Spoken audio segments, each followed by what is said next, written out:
This is the Page Publishing Book Club. Good evening. I'm your host, Alice Stockton Rossini, along with my trusty engineer, Rob Barrett. How you doing, Rob? He's dancing. He's dancing on the other side. Woohoo! How you doing, my Page Publishing Book Club fans? Are you ready for another round of first-time authors who feel your pain, know what you're going through, but they overcame the obstacles, they got moving, and now maybe they can help you do the same, okay? Jeffrey Caruso kept it close to home, and what a home he grew up in. We're talking about a clash of cultures with a dash of dish in his book, Oi, Italia. So, all right, who is Jewish and who is Italian? My mother was Jewish and my father was Sicilian. How was that? Well, very interesting. I mean, I got the best of both worlds, as I put it. A lot of fireworks in a Jewish-Italian home, I bet. Yes, very, very, very distinct personalities, and pig-headed and lots of hot-headedness. But you know what? We still had a good family, and in the end, everybody had a good time. So you had Christmas and you had a bar mitzvah. That's the interesting thing. I did not have a bar mitzvah. I was not raised a Jew because my Sicilian grandfather insisted that both my brother and I were raised Roman Catholic. Even though my mother was Jewish, he said no. And Sicilians rule, let me tell you. Sicilians but rule, huh? As everybody tells me, all my Jewish friends, I am Jewish because if your mother is Jewish, you are Jewish. But so you consider yourself Jewish? Now I'm an Episcopalian, so go figure. You're an Episcopalian? Wow, you've yes. run the gamut. I certainly have. I thought about doing this, about 10 years ago. I've always been a good cook, and everybody said to me, you should really do this professionally. And eventually I did. I became a chef, and I always had these two separate cultures. And I said, you know what? I want to write a cookbook, but everybody just writes cookbooks, recipes. No, I wanted to do something different. So I said, well, I have a story to tell. So I took my family history and I wrote, let's put it this way, every story in Oi, Italia is based on fact, okay? And through the stories, I wove in all of the recipes.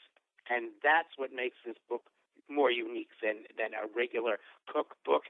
And everyone who has read it, even other people who have reviewed it, said, we like this book because it's not just a cookbook. We can sit there, read the stories, laugh, have fun, and then make the recipes. So it works very well. You have kugel and big ziti. There you go, kugel and big ziti. Well, what is kugel? Kugel is a Jewish noodle pudding. Or it isn't really a pudding. You can put anything in a kugel. You can put fruit in a kugel. You can put meat in a kugel. You can put cheese in a kugel. Like every tradition has its own variation on a certain dish. Each separate story has its own personal, memory for me. But out of that, I built all these recipes around.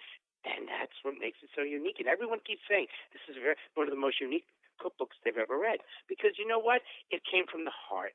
I didn't just sit down and go, I'm going to write a cookbook. I really sat and thought about this. And the hardest thing I think about writing this cookbook is back in the day, they didn't write anything down. When you're writing a cookbook, you can't put a pinch of that and you can't put a pinch of that.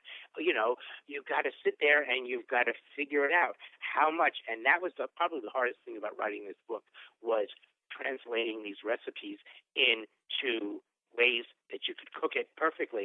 I must have tested these recipes. It took almost a year to test every one of these recipes. I believe that. I've been watching my Italian mother-in-law for years, and she's always, just a little bit of salt, just a little bit of oregano, just a little bit of that, and mine never tastes right. And I think she does it on purpose so we don't steal her recipes. I don't know what's going to happen after she's done. But anyway, Jeffrey caught the eye of a local TV station up there in Rochester where he lives, and he's been invited to come talk about his cookbook. Nice job. How many people know a World War II vet? Do you know a World War II vet? You do? Oh, Rob knows a World War II vet. Well, there aren't many left, and Dominic Zappia is hanging in there and decided it was time to share what life was like. When he joined the Navy in 1940, he was just 16 years old.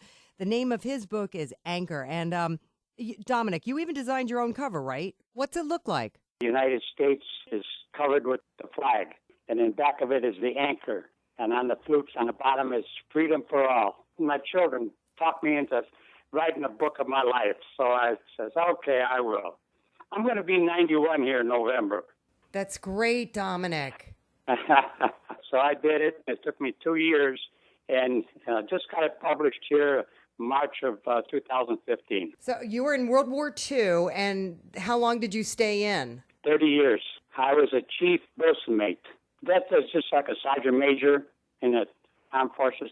The chief is the highest grade in the enlisted ranks. Actually, it's my experience in the service for our God and country, and to let people know that, to let them know how good they got it here compared to what the other people have in the world. I've seen people in different countries, Iran and England and China and Japan and Taiwan and all them places where some of them 80 and 90 years old on their hands and knees begging for food and for work. And the people over here don't know how good they got it. I think a lot of people would agree with that. The most important part of what I really remember and won't forget is the Normandy invasion. When I was driving them LCVPs on the troops onto the beach, and where the troops were piled up dead on the beach, and the stink and the smell was out of this world. Where there was 5,000 ships in the English Channel going to Normandy, and all the airplanes and the battleships and the cruisers and destroyers. You'll never forget it. There was something that it was fantastic. And I was young, and I didn't know if I was going to come through it, but the good Lord says, I guess you are. What did you end up doing with the rest of your life? The rest of my life I was married to two wives. They both died of cancer. And when I retired, I went to work for the Pinkertons detective agents. They wanted me to join the FBI, but I said no. It'd be 7 more days, 24 hours a day. It's like being in the service again. So I said no.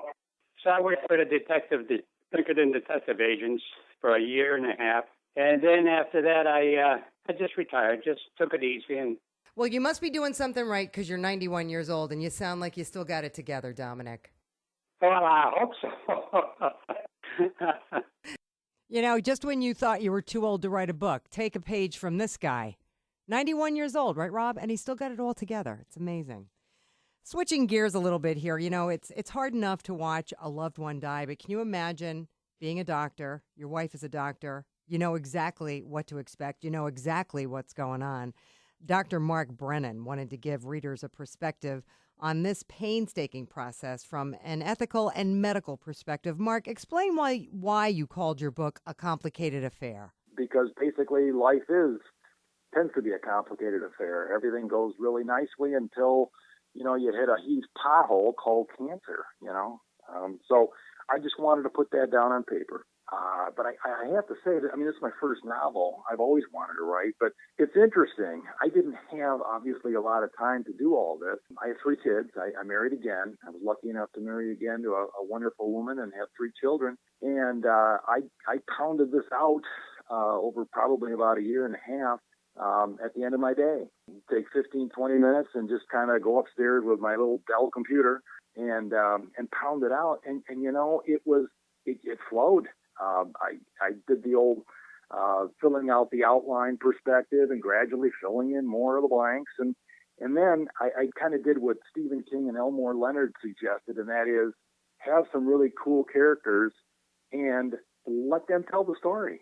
I kind of did the movie thing, went into my mind and kind of created a movie scenario for these characters with a general outline as to what was going to happen. But it's interesting how the characters take on a life of their own. That was a fun experience. A lot of people say you have to reread the whole darn thing and then start again. No, I just kind of went in my mind and said, okay, here's where the movie starts, and this is where I ended up, and today we're going to go forward here. So it was a neat process. I was kind of amazed. It was fun. Well, it's something you always wanted to do, so I'm sure that was part of it. Do you mind me asking what kind of cancer it was? Only a physician would have this. Pancreatic cancer. It was malignant Zollinger-Ellison. There are only reported cases of 6 individuals ever having this, ever. And I mean, we went to the moon and back in terms of talking with NIH. She had interferon therapy before interferon therapy was, out there. I mean, each vial cost like $10,000. She had 3 surgeries. We did the chemotherapy, everything, and there were interesting episodes where she basically was determined that she wasn't going to come out of the hospital, and lo and behold, she was in a coma. She came out of a coma and went home for about 3 or 4 months before finally succumbing to the disease. So, huge ups and downs, and I just obviously had to put that on paper. You know what? Maybe it'll help somebody else. Yeah, not only that, but what I tried to do is just to put this in first-person point of view. I mean, it's not obviously completely autobiographical, but I tried to put my experiences in there and let people know, especially as a doctor, knowing full well what you're up against. I mean, there's pros and cons with having a little bit more knowledge. You know exactly what you're up against, and all the ramifications. Again, hopefully this can be a user's manual of sorts for people as well. Well, I'll tell you, it's also a good example, Mark. I mean, anybody who thinks they don't have time to write a book, this guy resigned himself to writing as much as he could when he could, and the next thing you know, he had a book. I mean, he wrote this thing in pieces. So certainly something to think about, this kind of subject and the limited amount of time he has as a doctor, and he still managed to get this done. It's amazing. Amazing to me, anyway. Our next author will give you something to think about. She wrote Memoirs of a Biker Bitch. Now, that's some title you got there, Sally Sutherland. Yeah, Jimmy named it that because we talked to a bunch of people who read online. So they said, we gave them like 4 different titles, and they said we would check out that title. And I said, well, that's the name. We rode on the Harley, both of us, the 4 corners of the United States. This is you and your husband. Yeah. Took notes and roads that we took. So other bikers that if they wanted any roads that we found that were really cool, maybe other people who ride would want to find, go on those rides or ride those roads themselves. Who knows? What I did is I kind of incorporated our lives in with it because he lived in California for a lot of years.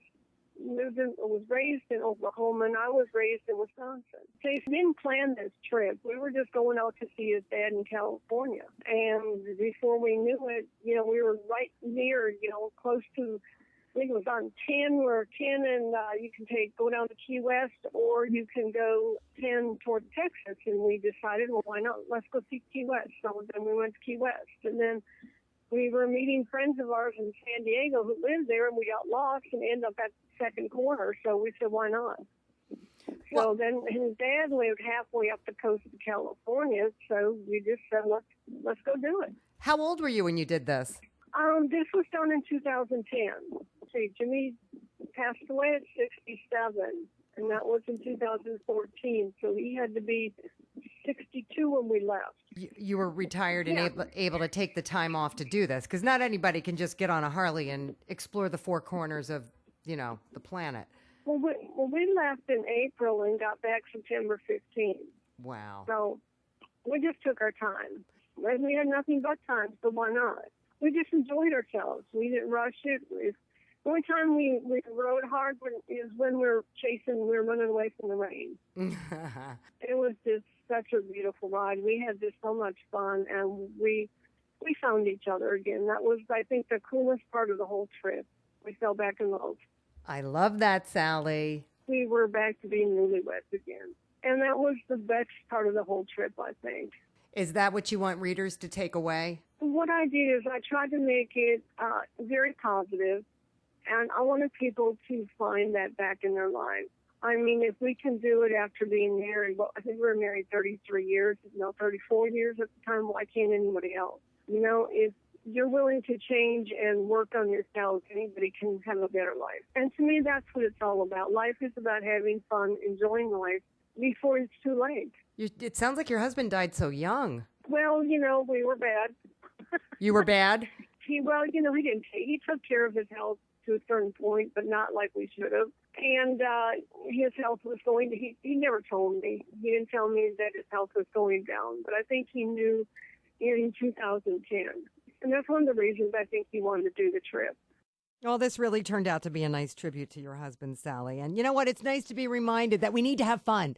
We need to stop and smell the roses. And sometimes you need to rediscover that person you married and figure out, I remember why I got married now. Yeah, he's not a bad guy. Anyway, some food for thought while we take a quick break. But we are coming right back, so make it a quickie. This is the Page Publishing Book Club. Attention all authors. Page Publishing is looking for authors. Have you written a book and want to get it published?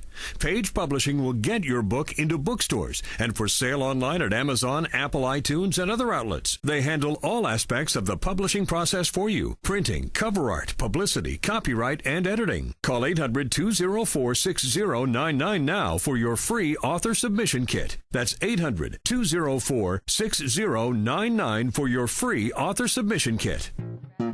See, I told you it was going to be quick. You better be back here now. Rob, get in here. Hurry up.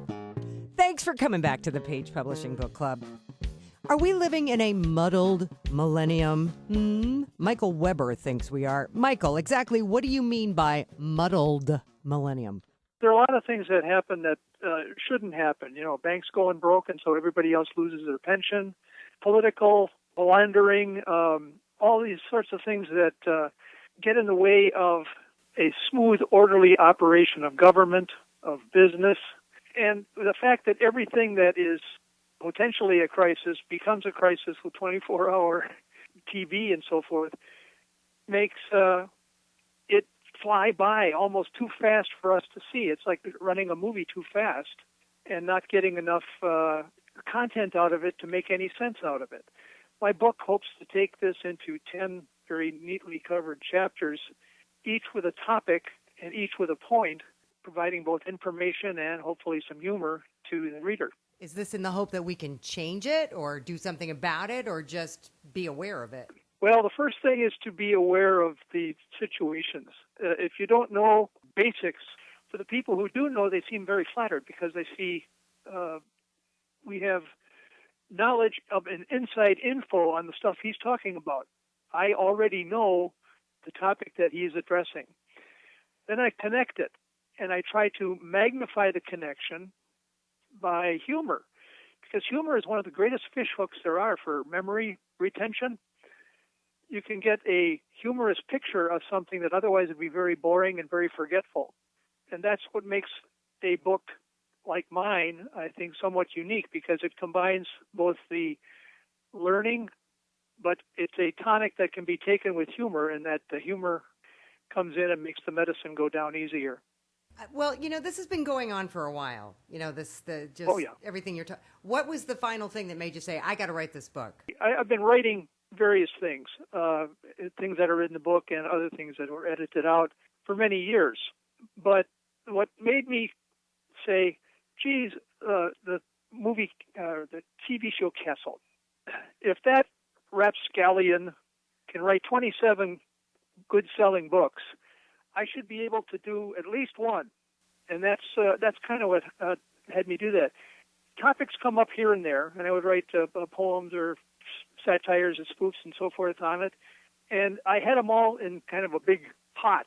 And instead of just stirring the pot, I wanted to organize it. And that's what made me want to say, let's organize this stuff and see if we can make a book out of this for my benefit and the benefit of people who can read this. I'm just curious, were you a teacher or what'd you do in real life? Well, I'm a computer engineer by trade.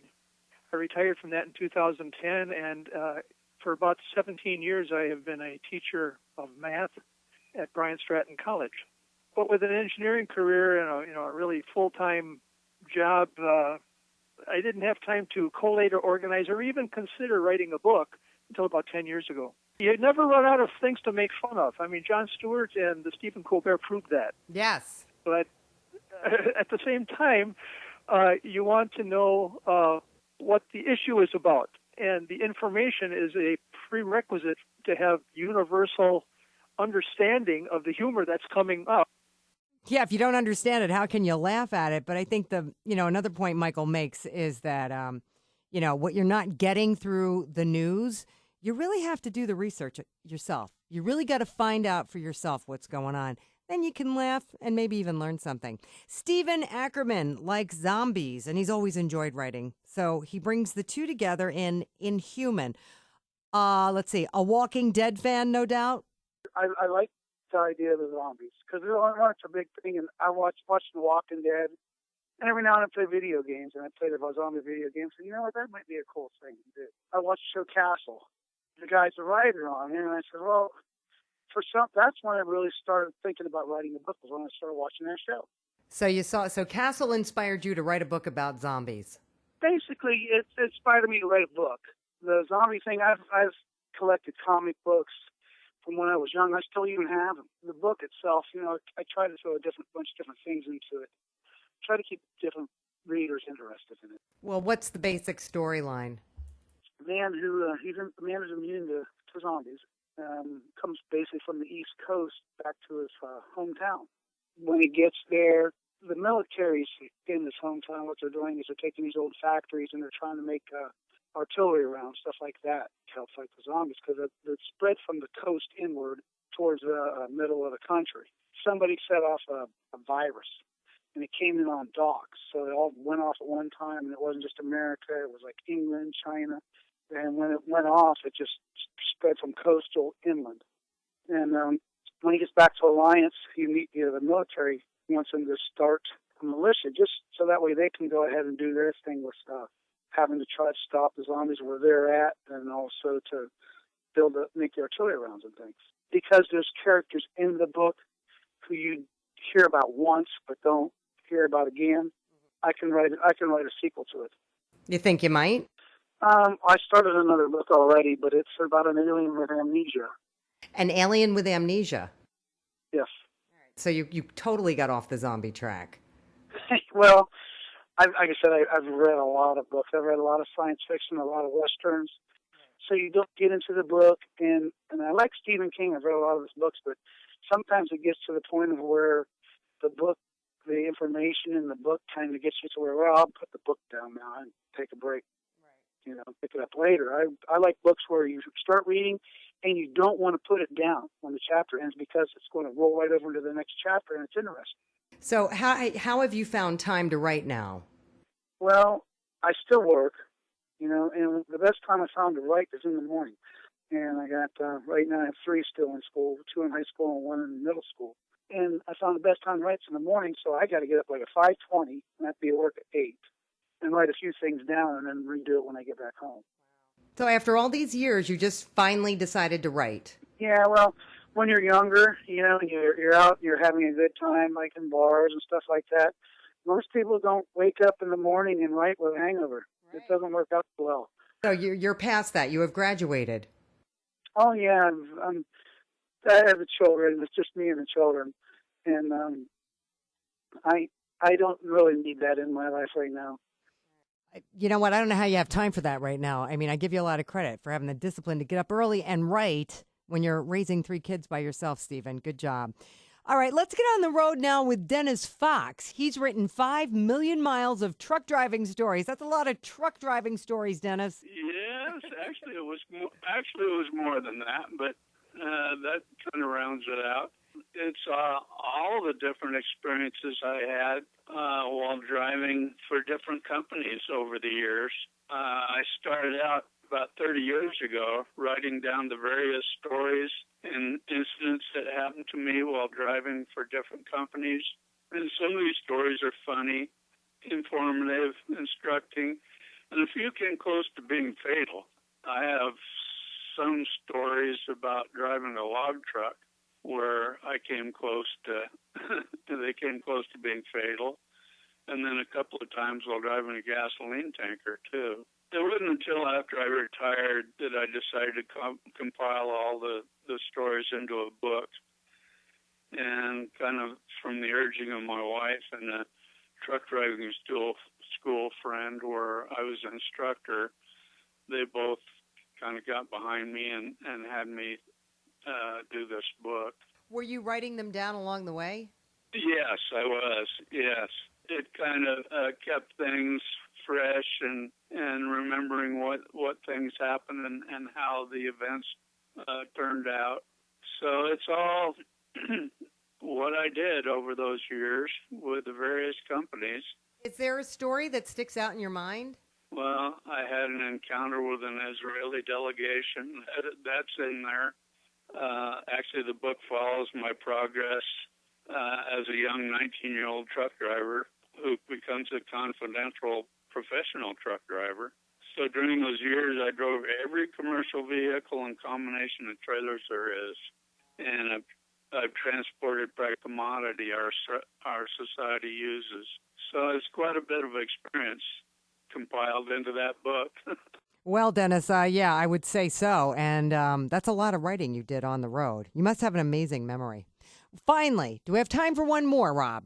We do not have time for one more. We're going to have to wrap it up. Thank you so much for coming and hanging out with us tonight. Let me apologize in the event that you tuned in. I don't even know. My weeks are so mixed up now. We've had something called the Mets games that have been preempting our shows, and Rob and I are really sorry about that. We were out, we're watching the games. We can't be here and watch the games at the same time. I'm kidding. Obviously, we are WOR. We are the radio station for the Mets, and they've been playing on the West Coast, and their games are running late, and they start late, and then if they go into extra innings, we get preempted. So let me apologize for that, but as long as we're getting preempted, the Mets are still in the game, and we all love that so much because it's been like 9 years, right, Rob? It's been 9 years. I know you might be a Cubs fan. I know they've waited a long time too, but we really want this. Mets fans really want this. So I apologize if you missed a few, but we'll be back next week, same place, same time. 710 WOR. Attention all authors. Page Publishing is looking for authors. Have you written a book and want to get it published? Page Publishing will get your book into bookstores and for sale online at Amazon, Apple, iTunes, and other outlets. They handle all aspects of the publishing process for you. Printing, cover art, publicity, copyright, and editing. Call 800-204-6099 now for your free author submission kit. That's 800-204-6099 for your free